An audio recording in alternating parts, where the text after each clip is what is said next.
about how these Lord of the Rings cards are kind of impacting not just this format, but Legacy that we're going to see a little bit later. Yeah, Drake, it's been super exciting. I wish I played. I commentated yesterday, basically went to sleep, had a little bit of sun, and now I'm back in the booth. And from what we've seen yesterday, I already fell in love with the card. I already fell in love with Delighted Halfling. We're not going to see that for the rest of the top 4, but we've seen the One Ring like carry a lot of weight, Samwise Gamgee enabling some crazy combos. But after the dust has settled, we are back to basically 2 of the core all-stars of the format that didn't really adopt any of the new cards as far as I can see, right? With Temur Rhinos against Living End. I guess Living End has some extra spice in the land cyclers to tell us how that actually helps the deck. Yeah. So the Oliphant and I believe like the Generous Ent, 2 cards, we're seeing cycling of other creatures at the moment, but these are 2 cards that they've picked up in mass, these Living End decks. And these are 1 mana cyclers, so a little bit, kind of on rate with the rest of your cyclers. All the cyclers that you play in Living End that aren't specifically the Waker Waves you see right there you only want 1 mana for them. But a big part of the equation now that the Living End deck has plenty of cascade effects is actually hitting their land drops to be able to play their cascaders on time, which we've seen Fletcher here able to do that. Getting to 3 mana, incredibly important in this matchup and all matchups across the modern format. You need to be able to do your thing on time. So being able to kind of work these more like tutors than really cyclers into the mix to make sure you hit your land drops allows you to not only be more consistent, hit your land drops on time, be able to execute your game plan on time, but also, I mean, they're pretty sizable creatures. Oliphants, let's see if we can get any of these actually on the screen. But a Generous Ent, I believe, a 5/7 with reach. Oliphant, I believe 6/4. Yeah, so there you go. Get that. The Generous Ent has a 5/7 with reach as Living End is coming down in play right now.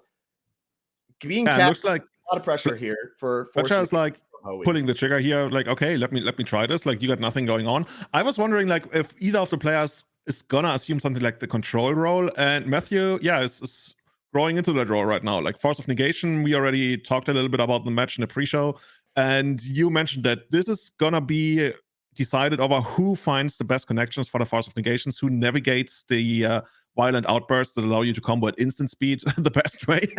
And here we see it, as you predicted. Force of Negation, is that the make or break it card for the matchup?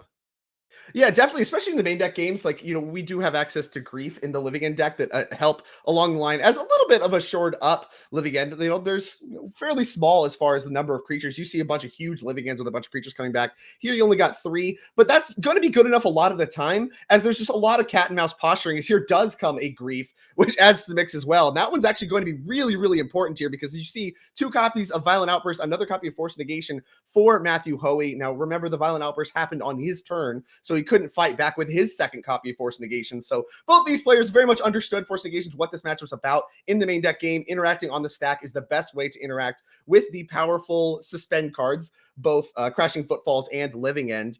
And you see that reflected not just in the hand keeps, but also in the timing of when, Violent Outburst is the card that both players are going to reach for, not as much like the Shardless Agents, because they really want to be able to do that instant speed. And that's just going to be what a lot of the main deck game's about. And even as we move to the Sideboard games and stuff, it's going to be all about pitch cards. These decks are both fairly inefficient as far as how much mana their combo, if you will, costs. Being able to play a cascade into either Crashing Footfalls or Living End, it's mana intensive. So if you're going to be able to fight over it, you need things like Force of Negation, things like Endurance that you're going to see Hoey pick up this sideboard as he quickly picks up his hand. Grief plus Force of Negation plus the Violent Outburst for that little bit, going to be good enough to get the job done for Fletcher Johnson here in game number 1 as we move on to the sideboard. So that actually plays great into what I was just talking about. Let's pull up these deck lists and let's talk through kind of what's going to change about these cyber games. We'll take a look at Matt Hoey's deck first, see how he can make adjustments here. So, first of all, it looks to me like the Living End deck actually seems to be dominant strategy, right? In that case, you would be like, okay, I don't need to make too many changes. But what do we have here for Rhinos? What could be interesting? You definitely want to bring in the Endurances, I would guess. What else is looking at me? Is this like a Blood Moon matchup where you try to Blood Moon out the opponent? I'm not too sure about that. I guess Fury can help by giving you more food for a potential Living End. Other than that, Gemstone Caverns, like, I guess if you feel like you have to win on tempo, Drake, which of these cards do you really like here? Yeah, so obviously, like, the Dead Gons look really bad in the main deck, so we at least want to get those out. The Endurances look to be the best of the bunch as far as the sideboard goes, having that extra pitch cards that play on any player's turn and can kind of clean up the graveyard, going to be good. And of course, you can get it back if the living end resolves afterwards. So it really just kind of does it all for you. Other than that, like you mentioned, you could do a little bit of the blood mooning stuff, where it's a little bit worse now that Generous Int is in the mix. Now remember, this is open deck list. That is something Matthew Hoey is going to know about. And having that forest cycling, that allows you to have this colorless source to go get your basic forest, and then Violent Outburst is back online and the pitch card still works. So Blood Moon a little bit actually less effective because of these Tales of Middle Earth cards that are available in the mix, and not much of the rest is really jumping out to me. You could bring some of the Gemstone Cavern stuff in on the draw, but we're on the play here. You certainly don't want to cut any of your counter magic, and like I don't know if you can afford to get tailor with your Fury numbers at all, but overall I think your spot removal is really bad, and so things like the Dead Dawns and Fire Ices are what you're going to reach for first. Let's take a look at Fletcher Johnson's deck real quick. This is the Living in deck, up a game now, only one game away from a finals appearance here, and of course a qualification to the DreamHack event. And with that, he's got 2 Brazen Borrowers, 2 Foundation Breakers, 3 Subtleties, another copy of Living End, 2 Mystical Disputes, 2 Force of Vigor, and 3 Leyline of the Voids. Anything jumping out to you immediately? Well, you heavily emphasized how big of a role counter magic is going to play, so I'm immediately looking at those 2 copies of Mystical Dispute that might give you an edge. Other than that, Brazen Borrower, I mean, technically takes out half of the Rhinos. Not sure if that's the kind of game you want to play. I guess if you got stuff in the main deck that you don't really need, I could see it. But I'm really only looking at the Mystical Disputes right now. Is there anything else that I'm missing? No, I like your assessment overall, where we're looking at, overall Fletcher has a little bit of the advantage in the main deck. The Griefs and the Force of Negations both going to be very, very good. Picking up the Mystical Disputes is going to allow you to fight against opposing Mystical Disputes and Force of Negations. It's going to be very much about those cards, the counter magic, and stopping these spells from ever resolving. And Brazen Borrower, like I said, I think they do answering half the Rhinos does matter, and you can kind of pressure if you're just holding up Force of Negation mana. But we'll see if that's something that Fletcher really wants to reach for as we go down to the match. Players, of course, already looking at opening hands. We can see a little bit of what Fletcher has to work with. Mystical Dispute in Fletcher's hand. Those definitely came in. Yeah, put me in there. I already mastered Modern. Easy game. Didn't see a lot of lands, says Fletcher, shuffling. Hoey likes his hand.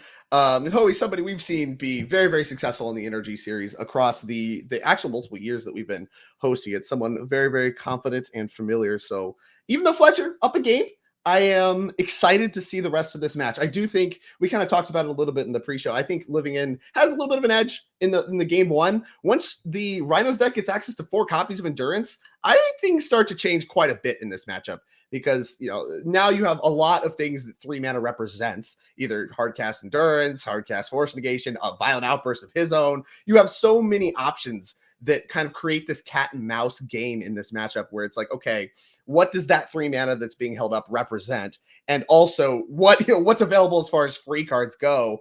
If there's no grief in the equation, then you have no idea. And that makes it very, very hard to play around from the living inside of things.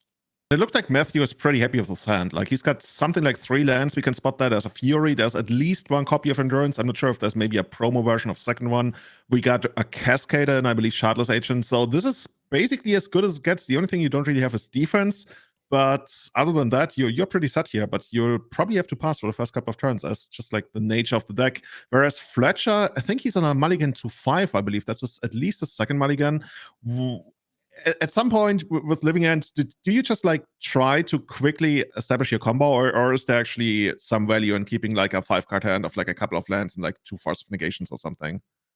Yeah, certainly you need to, I think, have your hand function. Like, you can't really just kind of keep hands that hope to get there in this kind of a matchup, especially these kinds of stakes. Both players kind of know what's going on. And with Matthew on the play, you're already getting a card being on the draw, and your deck is very much a lot of the same. You're looking at lands and cyclers, right? So like, you care about very specific interaction pieces. And this is something I think a lot of Living In players don't do enough, is mulligan for relevant interaction, because the rest of your deck's just like the same cards. It's either going to be cyclers or it's going to be lands. So you need to sit there and determine what matters in the matchup as far as your interaction spells, or, whatever, in some cases like disenchants for ley lines, whatever, what have you. And I don't think enough Living In players do that. And they're like, oh, well, this deck loses to hate, when realistically it actually shouldn't. You're just not as willing to mulligan. You know what I'm hoping for? I just want to get in a scenario where Living End starts casting their creatures. That's just like, that's my happy spot. You love the draft chaff beatdown, huh? Yeah, exactly. And okay, here we go. Pitch the right, Living End coming down on the first turn, just in like a slightly different way. Grief trying to take out something. Matthew, that's the second copy of Endurance we see there, right? Yeah, I believe I see 2 Endurance among the mix. That's going to be a tough out for Fletcher because Hoey being on the play is going to be able to play the 3rd land and represent just a hard cast. You can't just like take a green card and hope that, okay, maybe I can cascade or get it off before he can hard cast the Endurance. You can't do that. So now the equation gets a little bit more complicated as you see Hoey with 3 lands. You got a Scalding Tarn, Otawara, Fury, double Endurance. I think that's a Shardless Agent. Can't get a great look there, but an like awesome hand from Hoey. Yeah, this is pretty much as good as it gets. Okay, we take out one of the Endurances and just pass the turn here on a swamp. And I guess at that point, is that like 2 cards in hand by now? No, he's... Yeah, I do want to go back to kind of that mulligan decision. I mentioned how difficult it is if you don't have something like Grief to kind of navigate what Hoey's mana can represent and what free cards to play around. And, I think Fletcher very wisely mulligan to a hand that is going to be able to kind of work with that. And, we see some Cascaders and other various cards that are part of the Living End mix in his hand as well. But Hoey's hand's actually just like good enough that like even seeing the hand, it's like, okay, you answered one of the Endurances. Now you got to find even more answers, as I believe that's an Oliphant. That's an Oliphant. That's the new, a lot of the ring cards. Allows you to find, I guess, a mountain. It's also pretty relevant from what I've seen yesterday that the Trample gives you another, like we actually talked about Trample earlier before the show started, how that's one of the most underrated card types. Actually, you know what? We should set up like an entire NRG pre-game podcast or something for the future. Yeah, that's good content. It's good content. You see Oliphant there on the screen, a 6/4 trample, 6 mana, not looking to cast it though. Whenever it attacks, another creature gets +2/+0 and trample until end of turn. Actually, just like a ton of power. Here's more just random bozo cyclers that kind of fill out a limited file for a set that are just great in Living End and Modern. Sweet. This one can close out the game pretty quickly. Like at that point, Matthew might even be looking into maybe having to fire an Endurance if Fletcher goes in on the Living End. Interestingly, since Fletcher already lost a Living End, we don't know whether he brought in the 4th copy, so he only has access to 2 more Living Ends, unless he gets like, I guess, Endurance after casting one or something. So how much does that really play into your strategy when you will only really be able to get stuff back twice from now on? It's tough. Like you really don't. It's more about resolving the first one than resolving multiple. Whereas like that's kind of not necessarily the case with something like Rhinos, which is going to look to just put a bunch of Rhinos in play and like overwhelm your opponent. Living End's one of the effects that like once you resolve the first one, the second one's kind of bad. So really, when you're looking to bring in the 4th one, it's when you're expecting, to try a lot of times and they're not going to work, like in the face of something like a control deck with a lot of counter magic and stuff like that. This matchup's very much about that, but you have a lot of counter magic of your own to fight. An important part of the equation is the turn 1 play we saw where, okay, I'm probably going to be pitching some of these to Griefs because Grief is good in the matchup. So do I want the 4th then? The answer is probably yes. The question is it better than, whatever your next worst card is after you're making some changes, when a lot of your cards in the main deck, like I said, I think are pretty good. It would not surprise me for Fletcher to kind of make the decision either way, either bringing it in or not. Yeah. So Matthew now, I guess, faced with the decision of whether he wants to go for the Shardless Agent, which of course taps him out of a hardcast Endurance, which then in turn leaves Fletcher with the option to maybe Cascade. Is that the decision he's about to make? I mean, he can play it rather safely by playing a land, but if Fletcher doesn't do anything, he finds himself in the same spot on the next turn, right? Right. Well, we do know also that we know some unknown information, right? Because Matthew didn't play the Otawara, and those were the only 3 lands. So, Fletcher has a little bit of information on the context of Hoey's hand. If you had a green card, I think it's pretty easy, right? Like you just Shardless Agent, cascade into the Footfalls, and then you have it covered with Endurance Pitch. If he doesn't have a green card, that's where you end up with this weird tension, like we mentioned before, where what is your 3 mana worth? Looks like either way, Hoey deciding on resolving the Shardless Agent, getting some pressure going to be relevant in this matchup because resolving Footfalls a little bit easier, not covered by things like Graveyard Hate and what have you. But in Fletcher on a low mulligan, there's some incentive to just kind of smell blood and get him dead. But with a cycle of the Waker of Waves here, there's a potential to get Living End if you do not have a green card for that Endurance that we do know is in Matthew Hoey's hand. I love when Matthew like takes his 3 cards that he has to shuffle and put on the bottom of his library and ask the opponent whether he would like to get them or something. I love that stuff so much. It's so clean on stuff like Arena, where it just like goes, like the whole computer does it for you. You don't have to do this weird clicking thing. But in paper, you just feel so goofy. You want to cut my 2-card pile? Could be anything. Okay, let me write down what the bottom of your library looks like. Right. Known Okay, cards, cool. like, if it ever comes up. Okay, Exactly. so Rhinos came down. We got 10 power on the side of Matthew, like a 2-turn clock at this point. And if Fletcher passes, he's probably looking at something like, I would guess, Violent Outburst, even though like you basically have to punch through the endurance. And since Fletcher didn't go for it in the main phase, I would think he doesn't really have it because now Matthew has access to hardcast endurance. Like, what I'm basically saying is Fletcher's in a really tough spot, which unsurprisingly after mulligan to 5. But what's the best kind of counterplay that he has available here? How does Fletcher actually get back into the game? Do you just like fire off like Violent Outburst into Violent Outburst here? Yeah, I mean, if you have 2 copies of Violent Outburst, that's a reason to maybe make this play. If he doesn't have it, of course, then we're not really talking about a whole lot of anything. You need things like Brazen Borrowers or whatever. Reduce some of the clock, because that's the biggest issue, and that's where we really saw Hoey with the heads up, like not playing scared, not holding up endurance, like I need to get you dead. And now Fletcher is going to feel that pressure very much where the spot that Hoey has set up via just kind of his hand keep and his decision making, to the extent that he's had some in this game. Like, we're looking at lethal on board, Fletcher just passing. Violent Outburst could happen, and Living End could resolve, and then that like fogs you, and then you hope that's good enough that it's not counter magic, it's just endurance. Yeah, we are going to see a Violent Outburst here. Well, let's go cascading. We'll see if Hoey picked up any counter magic. But if it's like just endurance, then like the Living End still resolves and all the creatures go away, so you kind of get to do the alternate mode of Living End, which is just kind of wrath your opponent. And hope that like is good enough to buy you some time to get back in, cast another Living End, refill your graveyard, all that good stuff. Although we do know Hoey looking at least an endurance, another copy of 2 copies of Violent Outburst, so he could pitch cast this if he wants, get it back instead of having it die. Oh, that's so sweet. That's actually next level. Like, you at that point you put like 6 power into play after Living End. Isn't it supposed to work the other way around? Like, Living End comes out. Thanks. I'll take 2 endurances. Thank you very much. Annihilate that graveyard. So that's gonna go away. It dies to evoke. And now you see 2 copies of endurance in the yard. And sure, there's no attack happening this turn. So Fletcher needed this to happen to not die. But it's not like he's out of the woods. There is going to be power coming back. And we're gonna cycle an Architects of Will. Yeah. In response, something at least. Still after the endurance happens. So we're going to get that back. There's going to be an ETB trigger on the Architects. And we saw a Force of Negation, I think, picked up off of the cycle. Sounds good. So that's I guess how Fletcher slowly climbs back into the game, even though we know Matthew has I think that's a Fury in hand right now, which will be able to clear the way if necessary. Right now, he can just like sit on this 2-turn clock that's still available to him. And Fletcher is probably about to pass the turn here, I would guess. We will see. Well, yeah, we have a bunch of ETBs to resolve first. We have Architects of Will and then 2 endurance triggers, which I have to imagine you want to target yourself. Getting your footfalls back and not giving Fletcher another Living End to work with seems like kind of the path. We'll see exactly what, how Hoey navigates this and how Fletcher's going to stack the cards. I saw Force Negation among the mix.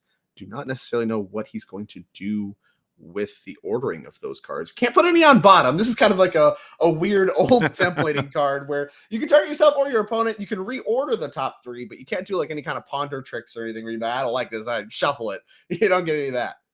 Yeah, we are also very slowly getting to the point where Fletcher might actually be able to actually hardcast some of his smaller creatures. Like, we're at 5 mana. What's that going to give us? Like, Curator of Mysteries. We are going to have Grief available if you want to hardcast that. But we need something that can at least, block the endurances or maybe even like outgrow them. But there's probably like another land leaded that way. But from there, obviously Fletcher has to play the way, assuming that Matthew doesn't really have anything right now, because Matthew could close the door pretty quickly.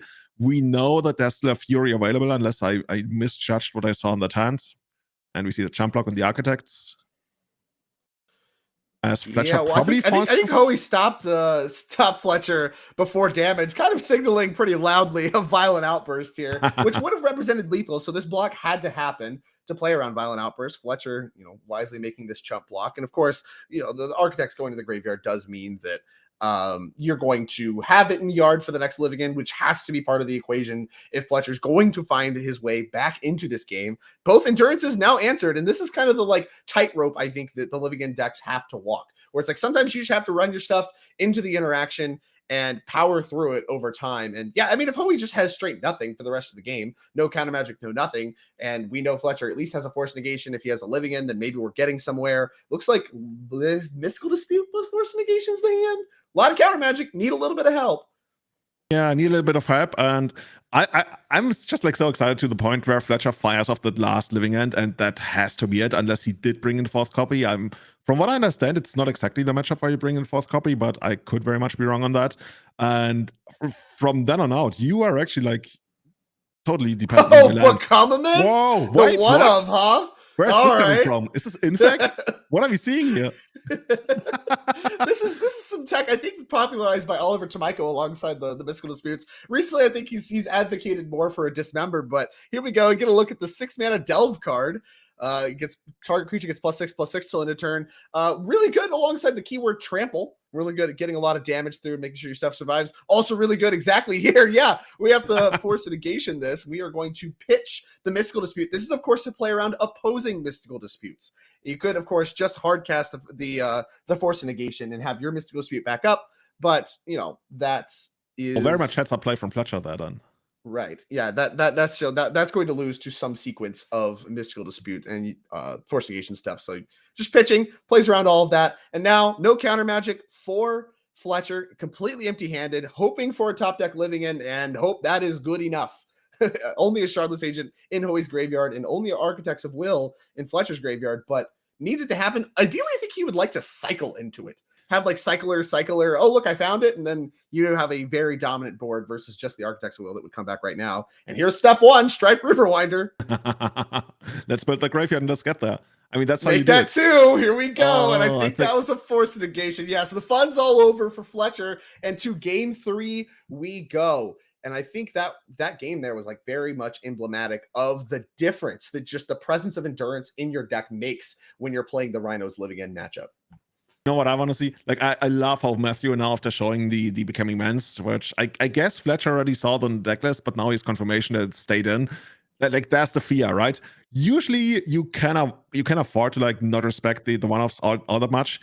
But if it comes to a third game and let's say Matthew has to make like a desperate play, like how much do you really respect the Becoming Mans? I absolutely love that card being present in that deck. I can see what it really does. Is there any like change that you might want to see for the third game, considering like play draw switches once again? Yeah, of course, there's like some Gemstone. Let's get the deck list pulled up here, but there's some Gemstone Caverns available in the mix for the sideboarding. And I did mention before, yeah, here we go. As we look at Matthew Hoey's list, that Gemstone Caverns, I think on the draw is definitely something Hoey's going to want to reach for. Being able to power out not just your Cascaders, but the ability to get to 3 mana first matters so much in this matchup. You not only get to represent your disputes, your Force Negations, your Violent Outburst, all that stuff, but, you know, obviously you can just start to accumulate the advantage of the Rhinos and all that kind of stuff before your opponent can even start representing their own interaction. And that matters even more so with hard cast endurance and stuff like that if you don't have a green card. So whatever swaps need to be made, this Gemstone Caverns definitely coming in. If Hoey had any Blood Moons, which I highly doubt, had any Blood Moons, I think seeing how much Fletcher prioritized having the island in the forest in that last game is going to be good motivation to take them out. So I would expect Hoey once again to reach for the Gemstone Caverns, and the endurances are not going anywhere. And plenty of spot removal stuff to cut. Let's take a look at Fletcher's Living End deck, see if there's any kind of adjustments we want to make now that we're on the draw. Didn't really see a ton of hate. Like you said, the confirmation that Become Immense is still in the deck actually might be a motivation to reach for some of the Brazen Borrowers. Just have that out to like not die. If Hoey's plan is to just kind of kill you as fast as he possibly can, to the extent that, you know, he was tapping out on 3 for Shardless Agent, could potentially want to reach for that, slow that down. That was very much what that entire last game was about. But other than that, obviously Mystical Disputes are still going to be good, and that 4th Living End didn't necessarily seem necessary. You know, there's not so much counter magic in the Rhinos deck that you need to just power through it all and need more copies of Living End in your deck. And a lot of times Hoey is going to be endurancing you. So I would be surprised to see the 4th one in the deck, and I would not be surprised to see the Borrowers reached for as we move here to game number 3. The players shuffling up. Remember, these players, the winner is going to get a qualification to the next DreamHack event. So our showdown gives a lot of advice to a lot of things, and it starts with winning this round. Of course, you win again, you win in the finals, you end up into the showdown. So there's a lot on the line. It's not just points, not just cash, a lot of qualifications available here, and both players very much know what's up. Hoey, been here quite a few times. Fletcher, someone I'm very new to watching. I do not believe I've had the opportunity to watch him play Magic before, has played very, very well. And we will see here in game 3, Fletcher once again on the play, very disciplined mulliganing, who's going to come out on top. I noticed that Matthew was actually making a lot of changes by sideboarding. It could be the old 15 in, 15 out. You don't really make a change, but you put the uncertainty into the opponent. The only other thing I could see is maybe the Blood Moons came in, but I guess that would be a weird choice on the draw at least. But I mean, that's something I always do. Like when I play big tournaments, literally every time, just like 15 in, 15 out. Not all that much for game 3, but for the second game, certainly. So the opponent doesn't really see how many changes you really make. And as we see, Fletcher pretty happy with his hand, at least. Now this time it's on Hoey to make a tough decision from the looks of it. He's looking at not all that many lands from what I can tell. It looks like a Brazen Borrower, an Endurance. Is that second Brazen Borrower, something like that? Yeah, that's the read I'm getting as well. A few lands, couple Brazen Borrowers. Looks like no Cascade effects, but does have an Endurance. Oh, no, there is a Shardless Agent. Okay. Yeah, all right, that's got to be good enough. And slamming the grief down here.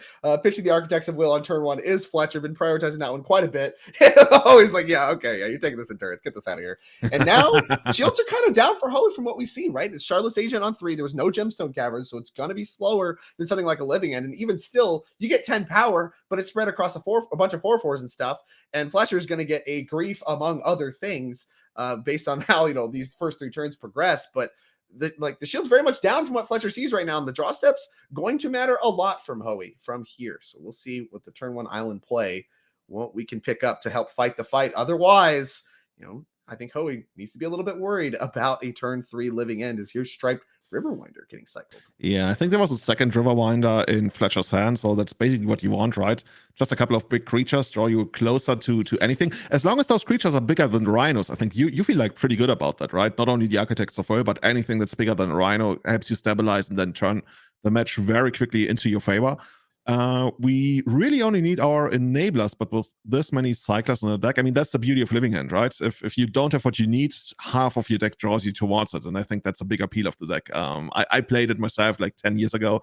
Can't actually believe that it's this long. You're so old. Yeah, but I remember when did you watch the first Modern Pro Tour in Philadelphia in 2011? That was one of the craziest Pro Tours ever, when basically everything was allowed and the craziest combos hit the, I think, Italian guy, what's his name again? Estrati, Emanuele Estrati won that with Splinter Twin. Shout out, hashtag unbanned Splinter Twin. Would love to see that. No, take that somewhere else. Okay, Look, players are already doing plenty of dying on 4 without Splinter Twin's help. We don't need any of that. No, thank you. Okay. I will take you out on that. As long as we don't unban Sensitive Divine Top and Legacy. But yeah, so Matthew... I like that. Oh, of course you do. I think Matthew picked up a copy of Force of Negation, which is going to allow him to stop any attempts at Living End from Fletcher's side. And Fletcher, of course, doesn't know about it, so he might just play straight into it, as he probably should. Yeah, I mean, if you saw nothing from Grief, he's had, 2 draw steps to pick it up, so that's a huge Force of Negation for Hoey to pick up. Not a ton of follow-up, does have a little bit of Rhinos and some Brazen Borrower action, so he's going to have something, but, if Fletcher finds, any combination of Cascaders, which I don't even know if he has the first one yet, can't get a great look. It could be actually a very serious problem for Hoey still. But yeah, like you said, if Fletcher has the first Cascade effect, just jamming on the main face before even the 3rd mana up is going to be the correct thing to do. And with Matt picking up that really, really important Force of Negation, you're going to have it covered. Doesn't look like Fletcher has it as we pass back. Hoey now 3 mana available, representing Hardcast, Force Negation, Brazen Borrower, among other things. Here is a Waker of Waves. And there is a Blood Moon in his hand. Wow. Really and this Forest and Island in play for Fletcher. That one's not looking great. Oliphant to the yard. I was going to say, Fletcher actually fetched the way that he really respected Blood Moon. Probably the right choice when you think about it, right? He feels pretty confident in the matchup, and that's one of the few things that could actually screw him here. And he's just you know what I was wondering? He was playing that Steamwind's untapped last turn and passes. That's just to, represent Violent Outburst or something. Well, and if you're going to cycle, we did a little bit of cycling. If you cycle into more cyclers, then like you need to have all your mana available. Otherwise, you're going to feel a little silly. So there is just a lot of benefits to shocking it in, even if you don't necessarily have a concrete plan of what you're going to do with the mana quite yet. Just the nature of this matchup being very much instant speed plays a lot towards just having all your mana available at all times, even if you're not confident you're even going to use it. That's as smart. we I like pass that. back to Fletcher. You're saying we're not only playing the cards in play and in our hands, but also the cards that we could potentially draw. Dude, I tried that in Legacy. It works really well. I never thought about it in Modern. Well, I have news for you, Julian. It actually applies to all stages of Magic. Play some limited sometime. That's do really you have a important. Patreon I can snap for? No, Okay. No, I do not. No Patreon here. As here comes a Brazen Borrower hardcast, no petty theft needed. And this is very much kind of the scrappy game where we're not going for anything. I think there's a subtlety. Is that a subtlety in Fletcher's hand? He's considering subtlety right now. It could be subtlety, could be grief. Looks full art. Can't get a great look. Yeah, that's a subtlety. There we go. See you later, Brazen Borrower. Force of Negation doesn't get that one. This is like Flash Creature Beatdown. This is like basically a Fairy's Mirror all around again. Yeah, it's funny for these whatever cascade effects being sorcery speed, everything in this matchup appears to be done at instant speed. It's very much about a lot of telegraphing and a lot of Hollywooding certain effects, and subtlety actually really big here. Not kind of surprised to see it, but it does check the endurances. So like, if you're concerned about that card specifically, just having another thing as well as some extra coverage for the endurances is going to matter for sure.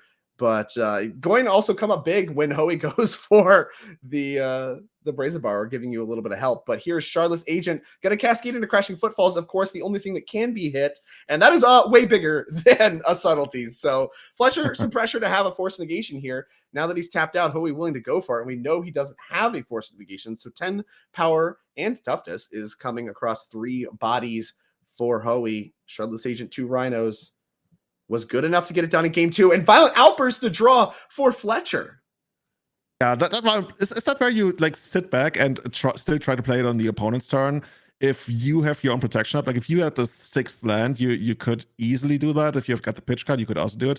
But right now it looks like we got the Violent Outburst. We got a red card, which I guess could be pretty much anything. Oliphant or something. Fletcher faced with a decision here. Do I go straight for it, or do I let Matthew untap? Or where do you sit on this? Do you just like go straight for the Violent Outburst here, knowing that the opponent might have picked up a Force of Negation in the meantime? Right, this is a really critical turn because at this point, Hoey's drawn quite a few cards, right? And Fletcher has, like, with the 6th land, we see that Steam Vents kind of hesitantly coming in on tap. Yeah, we can start just hard casting Bozos. And like, okay, nice Force of Negation. Here's a Bozo. Like, block. And then it still goes to the yard anyway. Like, there's a lot of options here. We do see kind of your line where we have that Violent Outburst going for it on Hoey's upkeep. Does play a little bit around Mystical Dispute and makes the Force of Negation maybe a little bit more awkward. Can't pitch cast it. So it does like a little bit of a time walk impression by going for it in this time, even if it doesn't happen. But yeah, like if Fletcher being able to untap is going to be able to start just like casting creatures and like using those to block Rhinos and stuff. And like, that's actually going to be a really good spot for Fletcher. Of course, we do know that Hoey has some Fire Ice stuff and some Brazen Borrowers, which is going to be good against that particular plan, which is why I think he landed on going here first before casting creatures. Yeah, I was wondering whether Fletcher's actually on 14, because I think he played an untapped fetch land last turn in the Steam Vents. If that's the case, there's like a world where Matthew could like get him dead pretty quickly, especially once you factor in the Brazen Borrowers, like just like as the Fire Ice is just as a tempo play, or even like to burn him out at some point if you can just like squeeze through enough damage. But for now, Matthew's just gonna get in there. Yeah, the Shardless Agent stays back, not interested in running to subtlety there. And once again, it's on Fletcher to make something happen. Do you cast like a second Violent Outburst? You probably don't really have, as far as we can tell. Or do you just cycle into another one or start casting your big creatures? Once again, if you find something that's bigger than the Rhinos, you might be able to get there, but the Fire Ice could make things pretty complicated. That's what I love so much about the matchup, right? You when you first look at it, it feels like, okay, this is like 2 ships passing the night. Oh no, it's very much not like all of these cards, even like your minor utility cards, have so much use in trying to make things work, and you have to pick your spot about whether you want to push like for a tempo win or just like out control the opponent. And I just love people in action who know how exactly to pick those right spots and how to make this work, because that's just like so much to learn from that. Correct. Yeah, I mean, it's really, really interesting. A lot of play to the modern format. Saw Hoey rub his hands together for a very important cut. We saw him knock at the top of the deck from Fletcher. Seems very all in on finding a living and found an Architect's Will instead. Cycled it very quickly. Did not get a great look at the draw step, but very clearly kind of all eggs in one basket as far as going for a living end here and finding one off of the top with the Force Negation, picking off the one he went for on the upkeep. I can't get a great look at what the hand is. Looks like generous int potentially stomping ground, and that posture is not the face of someone that has a living end ready to go. With Fletcher, I believe at 8, based on the life. He might even be on 6. I'm not sure. I think he also didn't register one of the shock lands on the pad that we use to track the life total. So he could be even at 6, but let's see how this works out. All right, here's generous end. What is? Excuse me. Okay. Yeah, sure. A 5/7 reacher works for me, and I believe that Hoey is very close to. Yeah, showing him Brazen Borrower and the ice, and that's going to do it. Matthew Hoey, 2-1 over Fletcher Johnson, going to advance to the finals and is qualified for the DreamHack Magic Showdown later this year. Of course, more still on the line, and a great performance there from Temur Rhinos in these sideboard games, leveraging all the density of interaction he has to power through in the sideboard games. Fletcher, a great performance, some really disciplined mulligan, some tight play, but it wasn't in the cards. Little too many lands, little not enough living end effects, and a great run, but a semifinals exit for him. This is also how you predicted. This is how you predicted to me the matchup. You told me that like living end is probably going to take the first game, and then after sideboarding, you know, that's right. Rhino is counterplay, and Rhino's probably going to get there in the second and the third game. Like, do we need to run these tournaments, or can you just like tell us who's actually going to win? Yeah, I got the whole bracket laid out for you. I got it all covered. Well, speaking of, there was a backup feature match. We're going to get a little bit of an update on that. The other side of the bracket, of course, Thomas Deschamps versus Travis Brown. We're going to get that pulled up for you in just 1 second. But of course, Thomas Deschamps going to be playing the Rakdos Scam deck, a lot more of the Grief Fury action where that came from, versus the Mono White Hammer, which did pick up some new cards in the form of Forge Anew, the 3-mana enchantment that brings equipment back from the graveyard, does the free equipment stuff, does it all for you. So let's dive down into that match wherever we are currently at. But this one, oh, it is finished. Here we go. Look at that. The Rakdos Scam deck does actually prevail over Travis Brown on the hammer. So we're going to have the Rakdos Scam deck versus Matthew Hoey as our finals. Both players qualified for the DreamHack Showdown, but only one qualification for our 2023 end of year championship on the line. A lot of points on the line, a lot of money on the line. We have quite a bit to play for when we come back in just one moment. Do not go anywhere. Thank you much.